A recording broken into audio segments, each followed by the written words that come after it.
WAC 89.5 y la Televisión Cultural Universitaria presentan Memoria y Destino, un programa radiofónico y televisivo sobre historia, arte y cultura. Conducen Ana Cecilia Figueroa, Pablo Parga y Blanca Gutiérrez Grajeda. Estamos en una edición más de nuestro programa Memoria y Destino, un espacio en radio y televisión cultural universitaria, en el cual los universitarios reflexionamos sobre la historia de México, sobre cuestiones que tienen que ver con historia, con cultura, con arte, con literatura. Hoy en día tenemos a un invitado especial, le hemos hecho la propuesta al doctor Andreas Kurz, de la Universidad de Guanajuato, para que nos comparta sus conocimientos, sus investigaciones que ha hecho en el tema de la historiografía y de la literatura que tiene que ver con el Segundo Imperio. El doctor vino a compartir con nosotros en este coloquio que se está llevando a cabo aquí en la Universidad Autónoma de Querétaro, en la Facultad de Filosofía, en el marco del 150 aniversario de la caída del Segundo Imperio y la resistencia republicana. Doctor, si quiere empezamos platicando de literatura.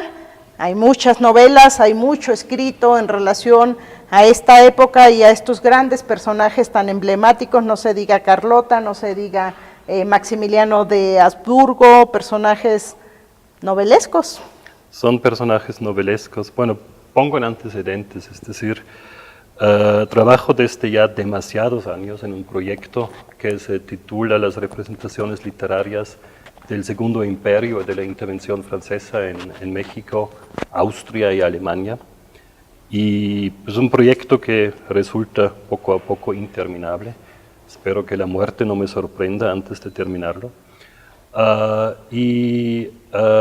Me di cuenta en el marco de este proyecto que es un episodio histórico a primera vista muy efímero, corto, apenas 6 años, pero que encontró una resonancia impresionante, quizás más en la literatura, más en la ficción que en la historiografía. Y que sobre todo en México, y eso es un dato, un hecho bastante curioso, tanto en el siglo XIX como en el siglo XX, creo que la historia, esa historia, se escribe mucho más en las páginas de la ficción, de la literatura, que en las páginas de la historiografía. Por lo menos hasta cierto momento, digamos hasta los años 70, que sobre todo a raíz de un libro de Martín Quirarte, otra vez la historiografía académica, la historiografía seria, se ocupa con más frecuencia del tema. Y es que el periodo reúne como los ingredientes más interesantes para una buena novela, ¿no? Sí, o sea, locura, guerra, intrigas, traiciones, personajes gigantescos. La cuestión es muy romántica a primera vista, pero ahí también hay un peligro, porque pues ese romanticismo esconde un episodio histórico de mucha violencia, de miles de muertos, además un intento descarado, diría yo, de imponer un sistema monárquico de carácter 100% europeo a un país que no quiere en realidad nada que ver con una monarquía, o sea, una imposición europea bastante drástica y bastante descarada. En México tenemos claramente ubicada la novela de Fernando del Paso, Noticias del Imperio, como la emblemática representativa de la literatura del periodo. ¿Qué otras novelas aluden de manera directa? Hay mucho más, o sea, no cabe duda de que Fernando del Paso escribió quizás la novela insuperable al respecto. Yo la admiro mucho, yo realmente creo que esta novela hubiera debido ser el punto final. No lo fue. Hay en el siglo XIX una serie de novelas, hoy no muy conocidas, pero pues ya empezando en el año 68, meses en realidad después de las ejecuciones en el Cerro de las Campanas, que Juan A. Mateos escribe 2 novelas, se llaman El Sol de Mayo, primer lugar sobre la batalla del 5 de mayo en Puebla, y la otra es El Cerro de las Campanas, que abarca toda la historia hasta el final. Que no es hasta muy los buena, tiempos. no es muy buena. Son no, muy malas, Sí, son muy yo la malas. leí, no me atrapó. Y igual El Sol de Mayo, y hay peores, hay mucho peores. O sea, hay una novela tampoco muy excelente, digamos, de Vicente Riva Palacio, del general Riva Palacio, que se llama Calvario y Tabor, que sobre todo sobre los acontecimientos en la Ciudad de México, cuando pues, el general Márquez, de mala memoria, es lugarteniente en la Ciudad de México. Hay la misma Clemencia de Ignacio Manuel Altamirano, es un ejemplo de cómo la literatura del siglo XIX trata de abarcar este episodio. De hecho, según yo, Clemencia, una novela mucho más lograda, mucho mejor que las novelas de Mateos y de Riva Palacio. Y hay una serie impresionante de novelas, pero también de teatro, hoy en día casi desconocido, que se escribe en el siglo XIX que abarca el tema. Y resalto que hoy en día casi desconocido porque en el siglo XIX y bien entrado el siglo XX son los textos que se leen, creo, estoy seguro en realidad mucho más que la historiografía sobre la época. O sea, hoy traté de presentar en mi ponencia una obra historiográfica de Eduardo Ruiz que trata de la guerra de intervención en Michoacán. Y es bastante curioso porque Ruiz al final de su vida, él muere en 1902, transforma esta obra historiográfica en una novela que se llama un idilio a través de la guerra. Y esa novela fue publicada en 1920 tantos por la librería de la viuda de Charles Bourret. Y pues sabemos que cualquier texto editado por Bourret en esta época cuenta con mucho reconocimiento, con muchos lectores, con mucha resonancia. Seguro que mucho más que su obra historiográfica seria, aunque en este caso la historiografía ya también tiene mucho de ficción. Sí, esta obra de Eduardo Ruiz ubica Michoacán, básicamente, ¿no? Michoacán y parte de Querétaro. O sea, es la historia del ejército del centro, que pues primero bajo el mando de Arteaga, que pues tiene mucha fama aquí, obviamente. Sí. Relata también las ejecuciones de Arteaga y Salazar. Nos llamamos Querétaro de Arteaga. Así es. Y sobre todo relata la historia del ejército él fue secretario privado de Vicente Riva Palacio. Entonces, desde esa perspectiva relata la historia, es decir, construye un héroe casi mítico, diría yo, que es Vicente Riva Palacio. Lo opone a Nicolás de Régoles y pues está convencido de que bajo Riva Palacio el ejército hubiera tenido mucho más éxito que bajo Régoles.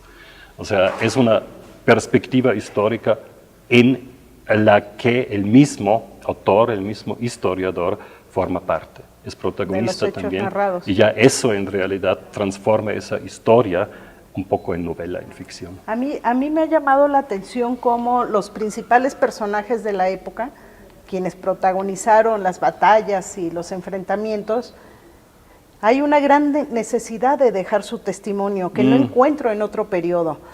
Casi siempre se dejan testimonios, pero aquí prácticamente todos escribieron. Hasta el teniente más insignificante. Exactamente, hasta sí, los soldados que estaban presos en Morelia. Sí, sufro mucho por eso, porque es demasiado. Es demasiado y surgen cada vez más nuevos episodios, sobre todo si se considera también la otra parte, es decir, los miembros del ejército austríaco, de las tropas austríacas que también estuvieron ahí, obviamente de las tropas francesas, o sea, si se considera también la parte austríaca y francesa, entonces las memorias se acumulan de una manera tremenda.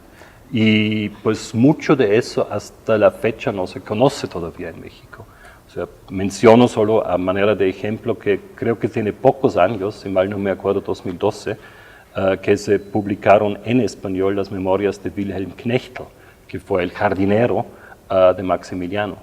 Y hay muchas memorias más de soldados, de oficiales, tanto franceses como austríacos, y si digo austríaco, eso también quiere decir húngaro, checo, etcétera, etcétera, que dejaron sus memorias. Muchas de esas inéditas todavía o solo existentes en sus respectivos idiomas. Y sí, es una proliferación de literatura autobiográfica impresionante. Impresionante. Yo de verdad no lo he visto en ningún otro periodo. Hay una gran necesidad de dejar el testimonio de la época, pero en ese dejar tantos testimonios, cuando uno se pone a contrastarlos, yo que estoy un poco reconstruyendo los días del sitio republicano a la ciudad, encuentro que está plagado de contradicciones, de elementos subjetivos que uno de repente ya no sabe a qué testimonio darle más peso, a qué testimonio relegarlo. Y si a esto le agregamos que la literatura de la época se convirtió en parte de las estrategias de batalla, de la guerra, entonces resulta que era de locos eso. Creo que todos sabíamos que la verdad histórica en realidad no existe, sino que es una construcción, pero pues precisamente con este episodio queda mucho más claro todavía. Totalmente claro, ¿no? Puedo referir al caso muy famoso en Querétaro, obviamente, de la traición de Miguel López. Si se estudian las memorias que tratan el sitio de Querétaro, o sea, las opiniones oscilan entre, pues no hay tal traición, porque pues en realidad las tropas de Escobedo tomaron la ciudad militarmente, por un lado, y por otro lado, pues nunca hubieran entrado sin la traición de Miguel López. Entonces, pues uno como lector o como estudioso del tema se queda así con la duda y, a ver, ¿a qué me atengo ahora? Sí, hace un par de años que estuve analizando la literatura de la época y que salta inmediatamente la figura de Miguel López, en un primer momento pues yo me fui con la finta del traidor y había elementos muy claros de que así había traicionado. En la medida en que me metí más al tema, dije, no, este amigo no fue traidor, fue un hombre realmente leal y aguantó todo hasta las últimas consecuencias. Ajá. Y últimamente ya estoy tan confundida que digo, no, ya no podría afirmar de manera categórica una u otra versión. Lo interesante aquí yo considero que el historiador es plantear todas las posturas y que sean los lectores quienes decidan. Pues. Pero mire, lo curioso es que ya en los años 20, Alfonso Junco, que es un historiador sumamente conservador, publica un libro sobre el caso López. Y creo que ese libro hubiera debido ser el libro definitivo. Ahí están todos los testimonios, ahí están todos los documentos y está un análisis muy cuidadoso y bastante neutro del caso.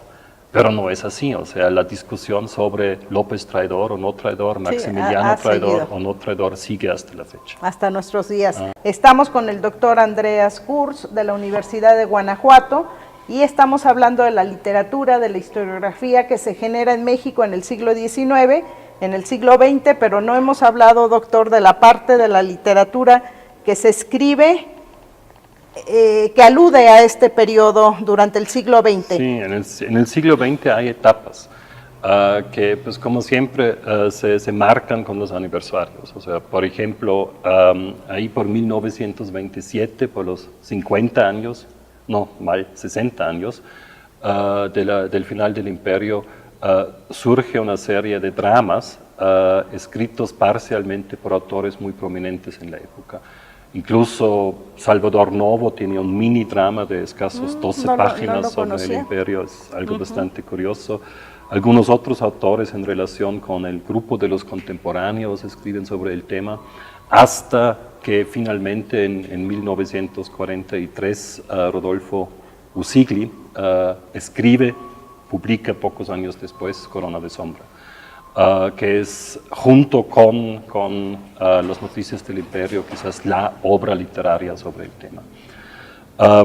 Pero con eso no dejan de escribir textos literarios sobre el tema y pues creo que puedo decir que en los últimos 10 años, más o menos, hay un verdadero auge en la literatura mexicana sobre esto.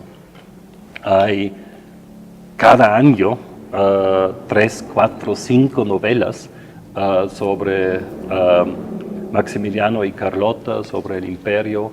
Hay spin-offs, o sea, novelas que relatan las historias de figuras secundarias.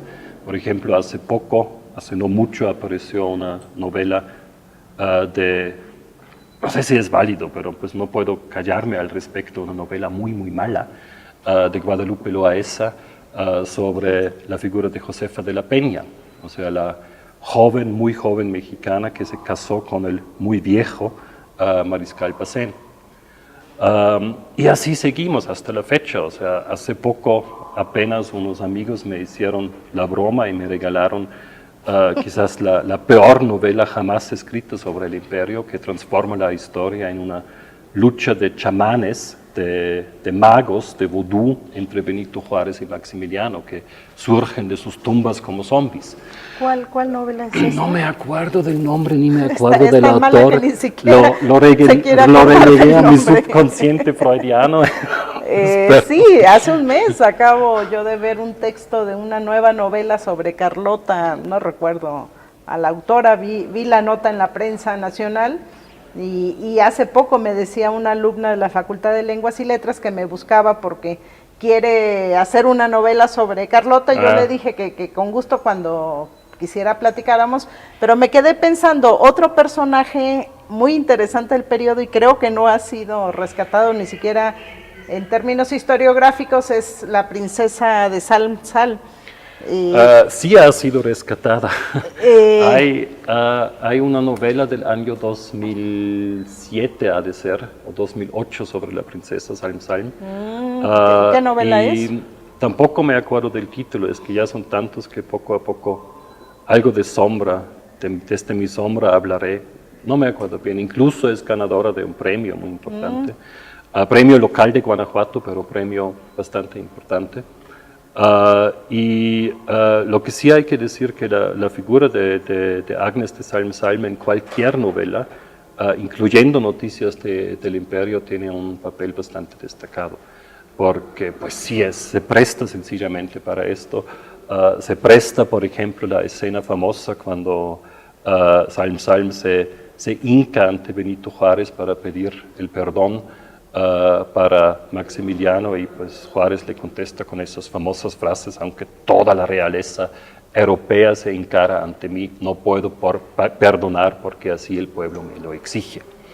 O sea, realmente es una figura impresionante también por su juventud, por su espíritu aventurero, por su valentía, porque atravesaba de la Ciudad de México a San Luis Potosí, donde atravesarla en condiciones de guerra era casi sentencia de muerte. Con su perito, siempre, Jimmy creo que se llamaba el perito, o sea, realmente una figura que se presta quizás más para su representación literaria que para un estudio historiográfico concienzudo. Lo que sí hay que decir es que las memorias que ella misma deja tienen muy poca difusión en español. O sea, se escribieron en inglés, existen traducciones parciales, pero no hay una traducción completa al español de las memorias de la princesa. Sí hay, curiosamente, de su esposo, de desde Félix. el 67, ¿no? 69 Desde que las bastante publicó. temprano, sí. Y en esas memorias ya hay fragmentos del diario de la princesa, pero la misma princesa, que de princesa no tiene nada, por cierto, publica sus memorias, si mal no me acuerdo, en los 80s del siglo XIX, en inglés, y no hay realmente una traducción completa al español. Hay fragmentos, pero repito, no está la traducción completa. Interesante conocer el testimonio porque también fue de las protagonistas principales. Es de las protagonistas principales, y pues también ahí se nota claramente, o sea, tanto en la historiografía como en la literatura, las evaluaciones de la figura son contradictorias a más no poder. O sea, hay testimonios como, pues, por ejemplo, el del famoso conde de Kevenhüller, también en Querétaro famoso, porque pues, más tarde va a ser amigo de Porfirio Díaz y responsable por la capilla que finalmente hay en el Cerro de las Campanas. El conde de Kevenhüller, no la paja de aventurera y de mujer, no puedo usar esos términos. De moral relajada. De moral relajada, de ciertos oficios públicos. Mientras que hay otros historiadores como Konrad Ratz, que también la detesta y que pues francamente tiene el mismo juicio, pero hay otros historiadores y novelistas que realmente la glorifican como heroína, como mujer abnegada, como la única que se quedó fiel hasta el último momento a Maximiliano, más a Maximiliano que a su propio esposo. Estoy intentando ahorita así de memoria rápido ubicar otro personaje femenino y no lo ubico. Bueno, está Josefa de la Peña, la joven esposa del mariscal Bazaine, que tiene luego una historia muy interesante porque se va con Bazaine a Francia. Bazaine, como sabemos, pierde la batalla de Metz, lo juzgan y primero le dan la pena capital, luego bajan a cadena perpetua y Josefa de la Peña se queda con él y finalmente lo libera de la cárcel en una fuga realmente aventurosa. O sea, imaginarme ahí que el entonces ya bastante grande mariscal Bazaine, además obeso, baja en una cuerda unos 30, 40 metros al mar y ella espera a Josefa de la Peña en un pequeño bote para rescatarlo. Es así como, eso es novelesco, obviamente. Algunos testimonios de la época dicen que Miguel López era tío de la esposa. Dicen, pero igual, o sea, no tenemos mucha certeza al respecto. Sí, es parte de todo lo que se dice en el periodo. Doctor, pues el tema muy interesante, da para una charla con mayor tiempo. Se nos acaba ya el espacio, vamos a continuar entrevistando a los invitados que vienen al coloquio con motivo del 150 aniversario y continuamos. Muchas gracias.